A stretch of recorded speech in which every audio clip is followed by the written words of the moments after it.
বেঙ্গালুরুর বিরুদ্ধে 1-1 ড্র। লাল হলুদের ইস্ট বেঙ্গলের সুপার সিক্সের যাওয়ার আশা শেষই হয়ে গেল বলা যায়। হারের পর জি24 ঘন্টায় ক্ষোভ প্রকাশ করেছেন লাল হলুদ কর্তা দেবব্রত সরকার। আইএসএল কর্তৃপক্ষ এবং ফেডারেশনের সভাপতিকে তোপ দেখেছেন, প্রয়োজনে পথে নামার হুঁশিয়ারি দিচ্ছেন লাল হলুদ কর্তা। দেবাঞ্জন আমাদের প্রতিনিধির সঙ্গে আছেন। দেবাঞ্জন, এই ড্র আর তার সঙ্গে সঙ্গে সুপার সিক্সে যাওয়ার আশা প্রায় শেষ ইস্ট বেঙ্গলের, সেখানে এত হুমকি দেওয়া হচ্ছে, পথে নেমে প্রতিবাদ করা হবে এমনটাও বলা হচ্ছে, কেন?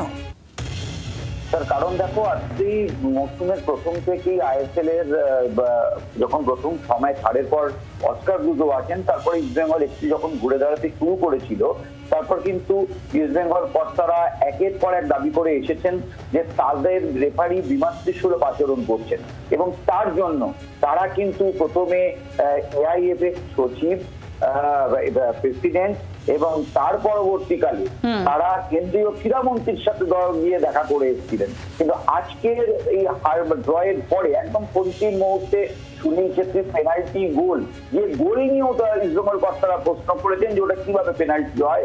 একই সঙ্গে তাদের ফুটবলারের লাল কার্ড, সব মিলিয়ে তারা প্রবল বীতশ্রদ্ধ এবং তারা ফেডারেশন প্রেসিডেন্টের উপরে কোনো রকম আস্থা রাখতে পারছেন না। এবং একই সঙ্গে তারা বলছেন যে যেভাবে রেফারি প্রতি ম্যাচে তাদের সুপার সিক্সে তারা একটা বিস্ফোরক অভিযোগ করেছেন যে কলকাতা থেকে 2-3টে সুপার সিক্সে যেতে দেওয়া হবে না, এটা তারা জানতেন, এটা তারা অনুমান করে রেখেছিলেন, সেটাই হয়েছে।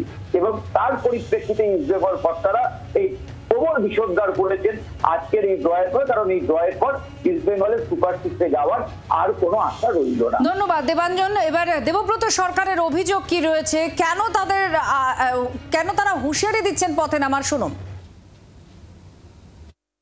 এই সিচুয়েশনে আমাদের নিশ্চয়ই ভাবতে হবে, কঠিন পদক্ষেপ নিতে হবে, দরকার হলে আবার রাস্তায় নামতে হবে আমাদের। যে এইভাবে দিনের পর দিন আমাদের সাথে যে বিমাতৃসুলভ ব্যবহার হচ্ছে, সেটা কিন্তু আর বরদাস্ত করা যাচ্ছে না। ফেডারেশনের সভাপতির কাছে জানিয়ে কোনো লাভ হবে না। ফেডারেশনের সভাপতি সেই বলবেন একই গল্প, যে ওইখানে হচ্ছে না, ওরা দেখছে, লিগ মানছে না, একই ডায়লগ। বাংলার আওয়াজ, বাঙালির আবেগ, জি24 ঘন্টা।